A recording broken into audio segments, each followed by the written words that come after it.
Marvel's Spider-Man 2 is Insomniac's big new game and is a direct sequel to both Spider-Man 2018 and Spider-Man Miles Morales. Now, I have not beaten Spider-Man 2 yet, but I've put in quite a bit of time into it. I think around like 6 hours or so, maybe 8. And I just kind of want to put my thoughts out there, spoiler-free. And I think I should acknowledge that I am pretty biased. I really like Spider-Man 2018, and I enjoyed Miles Morales. Albeit I thought it was worse than 2018. Not to say like Miles Morales is like bad or anything, but I don't know, the story wasn't as good. It was a little overpriced. So yeah, keep in mind my bias when I say that Spider-Man 2 is an absolute banger and is worth your $70 if you enjoyed the previous games. So number one, let's talk about the overall gameplay, which is the combat, the stealth, the traversal, the bosses, the collectibles, and all that other stuff. So let's start off with probably the best part of the game, that being the combat. The combat here is amazing. I like the combat in Spider-Man 2018 quite a bit. I mean, it might have been a little too simple and repetitive, but it was overall still pretty fun, and Miles Morales made it better in the sense that it was a little more complex, and that the abilities and gadgets that they gave you were more interesting. But also, it was way easier and made it a little more boring, honestly. But here in Spider-Man 2, they really found the perfect spot here. They give you so many more tools and gadgets and suit abilities to use here, but they also make the balancing way better. It's by far the hardest game in the series so far. Like, I actually found myself struggling on some bosses and enemy encounters. Like, I died multiple times. It's not easy. Of course, if you watch the trailers, you know that the black suits here, the Venom abilities, and they're really fun to use. They're super cool. They're badass. I don't know how many words to describe them with, but they're really sick nasty. And of course, Peter also gets his spider arm abilities. I don't really know how to describe them, but those are pretty fun as well. And you can choose which ones you want to use in the menu. They're pretty damn fun to use. Miles, of course, he has his classic Venom abilities, the electric stuff, but he was also given new abilities, these ones being like some electric attacks, but they're like blue.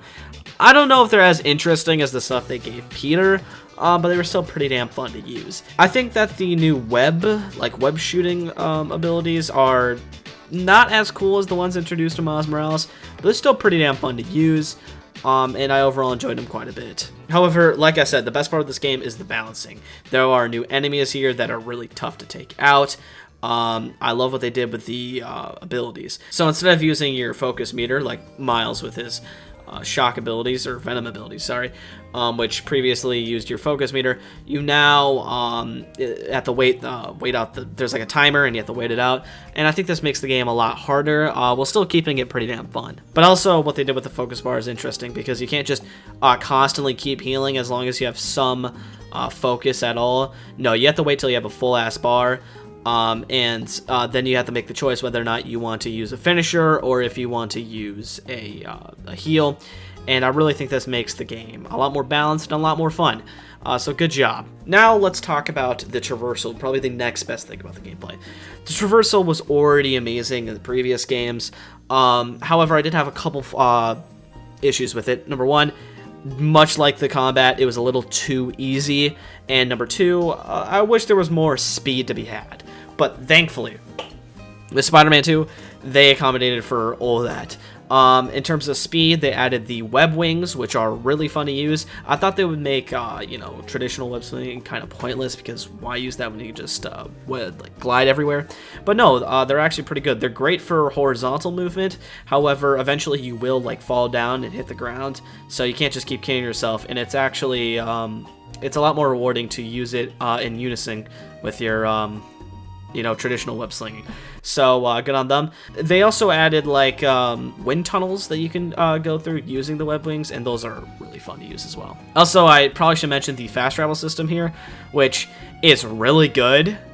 But why would you use it? It's Spider-Man. The bosses here are pretty damn solid and graphically very impressive. Obviously, the Sandman fight's pretty cool. The lizard fight is also pretty cool, and I won't say anything else because spoilers, and I also haven't gotten that far in the game to fight every single boss, so I won't say much. As far as the side content, honestly, it's around the same quality, maybe a little bit better, because the side quests here are actually very solid. My favorite one is the one with the Wraith, which I won't say anything about, but it's pretty damn cool. Collectibles, they're fine. They're fun to do, but they're not really anything insane. Oh yeah, and probably the least interesting part of the gameplay, we have the stealth. The stealth is, how do I explain this? It's not better. It's around the same quality. They added this new ability where you can like set like a web line, and you can crawl across the web line and take out enemies from there, and it makes it really easy. Stealth is so easy in this game. It was already easy in the previous games, and it's even easier here. They also removed some of the cooler Miles gadgets that made stealth more interesting, but you know, they still have his camouflage, so see, overall the gameplay is really damn solid. It's basically everything that was great about the previous games and upped up. It's really good. We have the story, which so far is pretty good. Peter Parker is definitely the main focus of the game right now. He gets a lot more character development and a lot more emotional moments than Miles, but Miles is still pretty cool in the game. He gets a lot of more wholesome story beats. But yeah, obviously I haven't finished the story, so I really can't comment on it, but so far so good. Maybe a little bit less focused than the original game, but the writing is still pretty good. The characters are still pretty likable, and the voice acting here is spectacular as always. So now it's time for probably the most obvious, like immediately in your face good thing about this game, and that's the presentation. The music here is gas, of course. Whether that be some of the more common like overworld themes or like the combat music, whatever you want to call it, it's all pretty damn good. The game is beautiful, man. The world is super detailed. Something that I noticed about the first game is how it was in New York, yet there was like barely anybody. It wasn't very dense at all. Now there's tons of people, tons of cars. It's really dense, and it just really adds to the immersion of the game. Obviously, the character models, everything about that looks great. And I already mentioned the voice acting is fantastic. The only thing I don't really care for in the presentation here is the UI, which isn't like bad or anything. It's just kind of eh. So yeah, after all of that, I would give it a definite recommend. It's pretty damn great. If you enjoyed the first two games, definitely buy it right now. And if you didn't, you should probably make your own decision. You might like it, but I wouldn't bet on it. Overall, great game. Loving it so far. Have a good day. See you in the next video.